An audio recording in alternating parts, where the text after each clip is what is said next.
जब miss Emily का निधन हुआ तो सारा शहर उसके जनाजे में शामिल हुआ। एक ओर जहाँ पुरुषों में इसके पीछे एक स्तंभ के ढह जाने पर सम्मान भरे स्नेह की भावना थी, वहीं स्त्रियों में उसके घर को भीतर से देखने की जिज्ञासा थी, क्योंकि पिछले तकरीबन 10 वर्षों से एक बूढ़े नौकर के सिवाय उसके घर के भीतर कोई आया गया नहीं था। यह नौकर ही उसका माली और रसोइया भी था। विशाल चौकोर फ्रेम वाला उसका मकान 18वीं सदी की अतिशय खूबसूरत शैली में ऊंचा, गुंबदाकार तथा कुंडलीनुमा बालकनियों से सजा मकान था। यह किसी ज़माने में सफ़ेद रहा होगा, जो उस ज़माने के सबसे विशिष्ट इलाके में स्थित था, पर गैराजों और रुई ओटने की मशीनों ने वहां अनधिकृत प्रवेश कर इस इलाके और आसपास की भव्यता व खूबसूरती को नष्ट कर दिया था। बस मिस एमिली का मकान ही बचा था। माल डिब्बों और गैसोलीन पंपों के बीच इस हठीली और नखरेबाज सड़ाहट के ऊपर जो सबकी आंखों में कांटे की तरह चुभता था, और अब मिस एमिली भी नहीं रही। वह भी अपने उन्हीं नामी गिरामी प्रतिनिधियों में शामिल हो चुकी थी, जो जेफरसन के युद्ध में शहीद सैनिकों व समाज के खास और अज्ञात व्यक्तियों की कब्रों के बीच देवदार के वृक्षों से ढके इस समाधि स्थल में चिरनिद्रा में लीन हैं। जब तक मिस एमिली जीवित थी, वह पूरे नगर के लिए एक परंपरा, एक कर्तव्य व एक जिम्मेदारी थी, यानी पूरे कस्बे के ऊपर एक पुश्तैनी दायित्व। और यह दायित्व काफ़ी अरसे यानी 1894 से चला आ रहा था, जब एक दिन कस्बे के मेयर कर्नल सर्टोरिस ने फरमान जारी कर उसको टैक्स अदा करने से छूट दे दी। यह छूट उसके पिता की मृत्यु के वक़्त से अब तक चली आ रही थी। ऐसा न था कि मिस एमिली खैरात लेना पसंद करती, पर कर्नल सर्टोरिस ने एक किस्सा गढ़ा था कि मिस एमिली के पिता ने इस शहर को कर्जा दिया था। कारोबारी उसूलों के तहत यह शहर उस कर्ज को इस रूप में चुकाना बेहतर समझता है। कर्नल सर्टोरिस की पीढ़ी और विचारधारा का ही कोई व्यक्ति इस तरह की बात गढ़ सकता था, और महज स्त्रियां ही ऐसी बात पर यकीन कर सकती थी। जब आधुनिक विचारधारा वाली नई पीढ़ी ने मेयर और नगरपालक का दायित्व संभाला, तो यह व्यवस्था देखकर उन्हें असंतुष्टि हुई। नए साल की पहली तारीख को उन्होंने उसे एक टैक्स नोटिस डाक से जारी किया। फरवरी तक कोई जवाब न आया।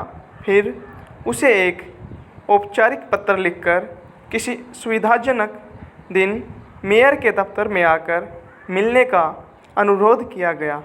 हफ्ते भर बाद खुद मेयर ने उसे पत्र लिखा और उससे आकर खुद मिलने या कार भेजकर उसे बुलवाने की पेशकश की। जवाब में उन्हें पूराकालीन आकार के कागज़ के टुकड़े पर एक नोट मिला, जिस पर बारीक व बेहद सुंदर लिखावट में धुंधली स्याही से लिखा था कि उसने एक अरसे से बाहर जाना छोड़ दिया है। नोटिस को भी बिना किसी टिप्पणी के लौटा दिया था। नगरपालकों के बोर्ड की एक विशेष बैठक बुलाई गई। एक प्रतिनिधि दल को उसके घर भेजा गया। उन्होंने दरवाजे पर दस्तक दी, जहां से पिछले 8-10 वर्षों से कोई भी शख्स भीतर नहीं गया था। यह तब की बात है जब से उसने चाइना पेंटिंग की कक्षाएं लेना बंद कर दिया था। एक बूढ़ा अश्वेत उन्हें रोशनी वाले हॉल में ले गया, जहां ऊपर की ओर एक जीना जाता था। ऊपर और घना अंधेरा था। पूरे घर में धूल व बदबू भरी थी, घुटन व सीलन भरी बदबू। अश्वेत उन्हें बैठक में ले गया। यह चमड़े के महंगे और भारी फर्नीचर से सज्जित था। जब अश्वेत ने खिड़की के पट खोले तो चमड़ा चरमरा उठा, और उनके बैठते ही धूल का हल्का सा भभका हवा में तैरते हुए सूरज की किरणों के साथ घुल मिल गया। अंगीठी के पास बदरंग पड़ चुके सुनहरे चित्रफलक में मिस एमिली के पिता का खड़िया से बना एक रेखाचित्र रखा था। जब मिस एमिली भीतर आई तो सब खड़े हो गए। काले लिबास में वह छोटी नाटी स्त्री थी। पतली सोने की चैन उसकी कमर से बेल्ट के भीतर कहीं लुप्त हो गई थी। मलिन पड़ चुकी सोने के मुट्ठी वाली आबनूस की छड़ी पर वह टिककर खड़ी थी। उसकी देह दुबली और कमज़ोर थी, शायद इसलिए गोल मटोल दिखने की बजाय वह मोटी दिख रही। लंबे समय तक स्थिर जल में डूबी देह की मानिंद उसका शरीर फूला फूला सा था। उसकी आंखें चेहरे पर गीले आटे के किसी गोले में धंसे कोयले के दो टुकड़ों की तरह दिख रही थी। जब हम अपनी शिकायत बयां कर रहे थे तो उसकी निगाहें तेज़ी से एक चेहरे से दूसरे चेहरे की ओर घूमती। उसने बैठने के लिए नहीं कहा। वह दरवाजे पर बस खामोश खड़ी तब तक सुनती रही जब तक हमारा साथी अपनी बात पूरी कर चुप नहीं हो गया। अचानक सोने की चैन के सिरे पर लटकी अदृश्य घड़ी की टिक टिक सुनाई देने लगी। उसकी आवाज़ शुष्क और शरद थी। जेफरसन में मेरा कोई कर बकाया नहीं है। कर्नल सटोरिस ने मुझे समझा दिया था। आप चाहे तो शहर के रिकॉर्ड की जांच कर खुद को आश्वस्त कर सकते हैं, पर हमने जांच की है। हम शहर के प्राधिकारी हैं। मिस एमिली, क्या आपको शेरिफ के हस्ताक्षर से नोटिस नहीं मिला? हाँ, एक कागज़ मिला था, मिस एमिली बोली। शायद वह खुद को शेरिफ मानता हो, पर मेरा कोई कर बकाया नहीं है। पर बहियों में तो ऐसा ही दर्ज है। देखिए, हमें रिकॉर्ड से ही चलना पड़ेगा। देखिए कर्नल सरटोरिस, जेफरन में मेरा कोई कर बकाया नहीं है। पर मिस एमिली, देखिए कर्नल सरटोरिस, हालांकि कर्नल सरटोरिस का निधन हुए 10 बरस गुजर चुके थे, मेरा कोई कर नहीं है। टोबे, उसने ऊंची आवाज़ में पुकारा। वह अश्वेत हाजिर हो गया। इन्हें बाहर का रास्ता दिखाओ।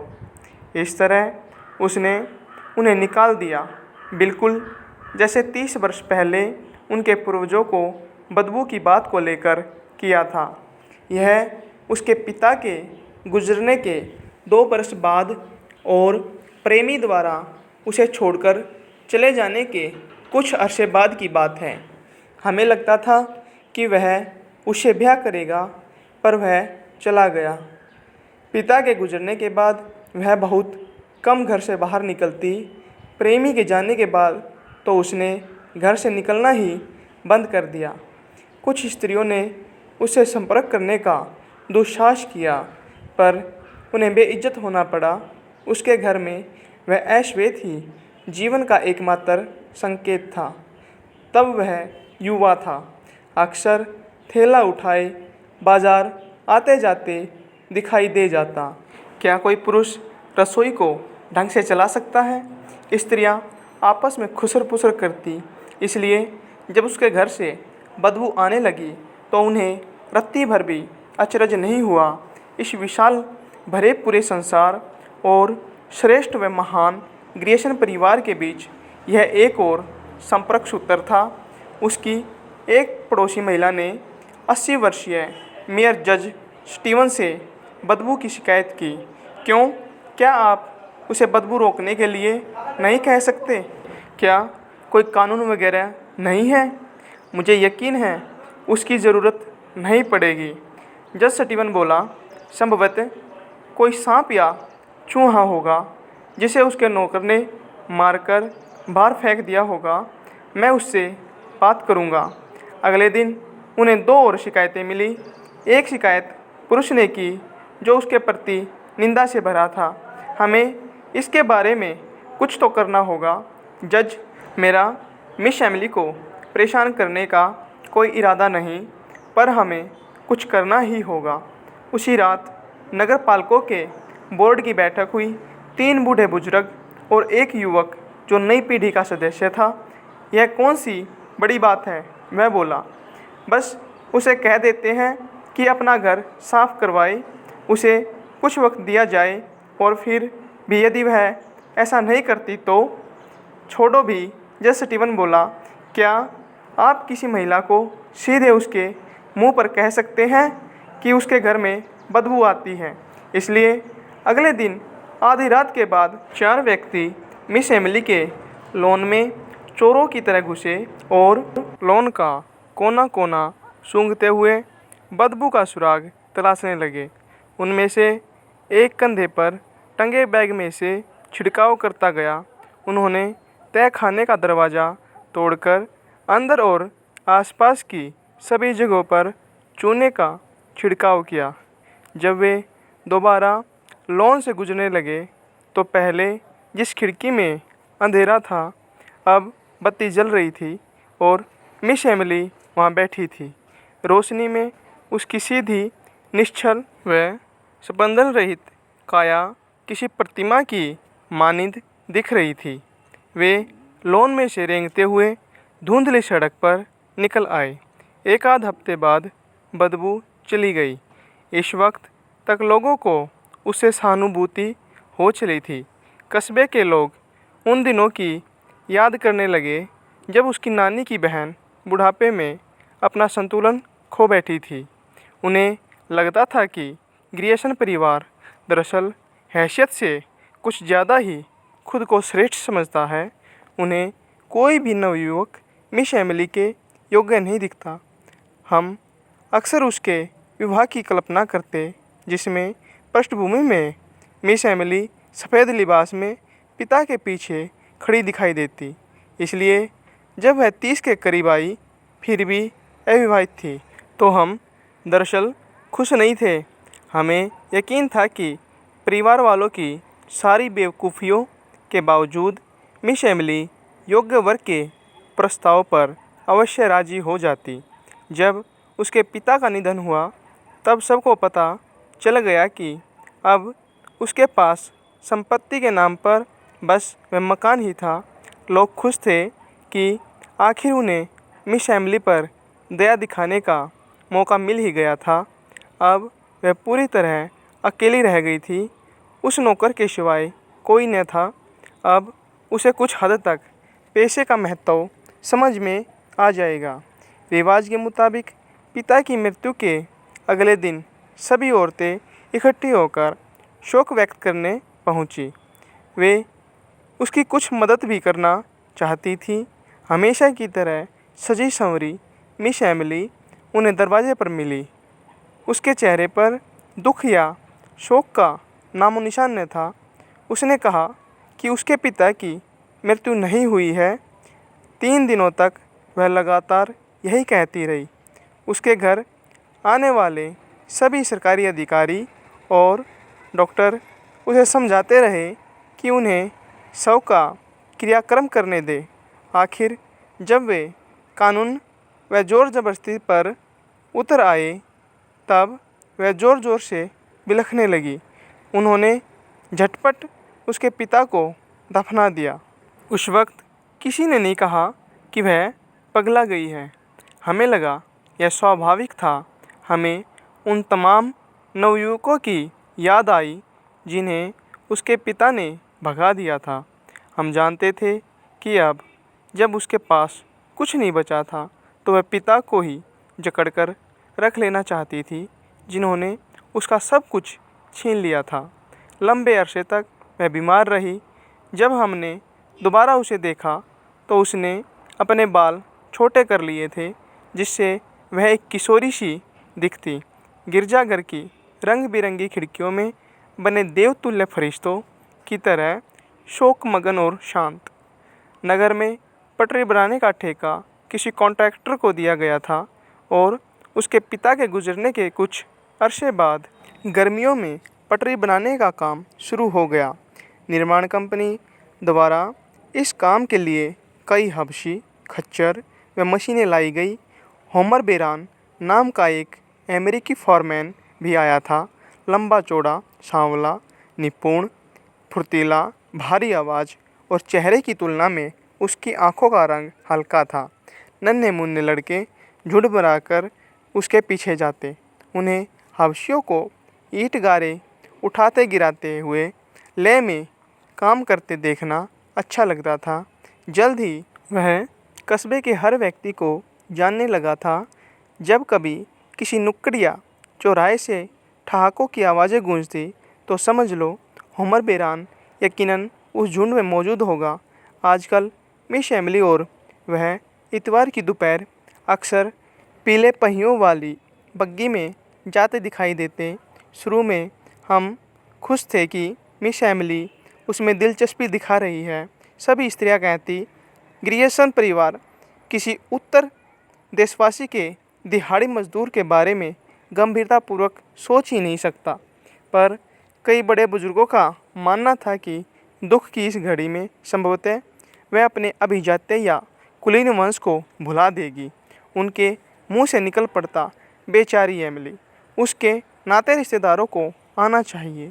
अल्बमा में उसके कुछ रिश्तेदार थे भी, पर बरसों पहले उसके पिता ने उनसे नाता तोड़ लिया था।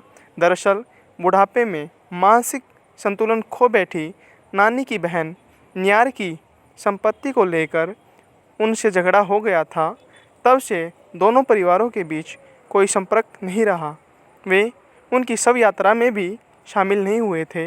बूढ़े बुजुर्गों द्वारा सहानुभूति दिखाने पर पूरे कस्बे में खुसर फुसर शुरू हो गई। क्या वाकई यह सच है? वे एक दूसरे से कहने लगे, हाँ बिल्कुल, और भला क्या बात हो सकती है। ज्यों ही इतवार की दोपहर बग्गी कस्बे से गुजरती, फुसफुसाहट शुरू हो जाती। बेचारी एमिली, वह अब भी उसी गर्व से भरी रहती, चाहे हमें लगता कि वह गिर चुकी है। ऐसा लगता मानो गिरसन परिवार की अंतिम सदस्य के नाते वह सबसे अधिक मान सम्मान की दरकार रख रही थी। जैसे एक मर्तबा वह चूहे मारने की दवा संख्या खरीद लाई। यह 1 बरस बाद की बात है, जब लोग उस पर तरस खाकर बेचारी एमिली कहने लगे थे। इस वक्त तक उसकी चचेरी बहनें भी कभी कभार उसके पास आने लगी थी। मुझे जहर चाहिए, वह दुकानदार से बोली। तब वह 30 को पार कर चुकी थी। हालांकि वह अब भी जवान दिखती थी, पहले से दुबली हो गई थी। चेहरे पर शरद मोटी काली आंखें, जिसकी त्वचा आंखों के गोलों से कनपटी तक विकृत सी हो गई थी। मुझे जहर चाहिए, वह फिर बोली। हाँ मिस एमिली, किस प्रकार का जहर? क्या चूहे वगैरह मारने के लिए? तो मैं सिफारिश करूँगा कि जो सबसे बढ़िया हो, मुझे वही चाहिए। किस प्रकार का, इसकी मुझे परवाह नहीं। दवाई विक्रेता ने कई नाम गिनाए, इनसे किसी को भी, यहाँ तक कि हाथी तक को मारा जा सकता है, पर आपको सखियाँ ही चाहिए। मिस एमिली बोली। क्या वह ठीक रहेगा? हाँ मैडम, पर आपको किस लिए चाहिए? मुझे सखियाँ चाहिए। दुकानदार ने झुककर उसे देखा। एमिली ने भी पलटकर उसे देखा। उसका चेहरा बिल्कुल सपाट व मुरझाया सा था। दुकानदार बोला, ठीक है, यदि आपको यही चाहिए तो दिए देता हूँ, पर कानूनन आपको बताना होगा कि किस काम के लिए आप इसका इस्तेमाल करेंगी। मिस एमिली उसे घूरने लगी। सिर टेढ़ा कर वह एकटक घूरती रही, जब तक दुकानदार नजरें हटा सखिया लेने न चला गया। पैकेट दुकान में काम करने वाला एक अश्वेत छोकरा ले आया। दुकानदार दोबारा बाहर नहीं आया। घर आकर जब उसने पैकेट खोला तो उस पर हड्डी और खोपड़ी के चित्र के नीचे लिखा था, चूहों के लिए।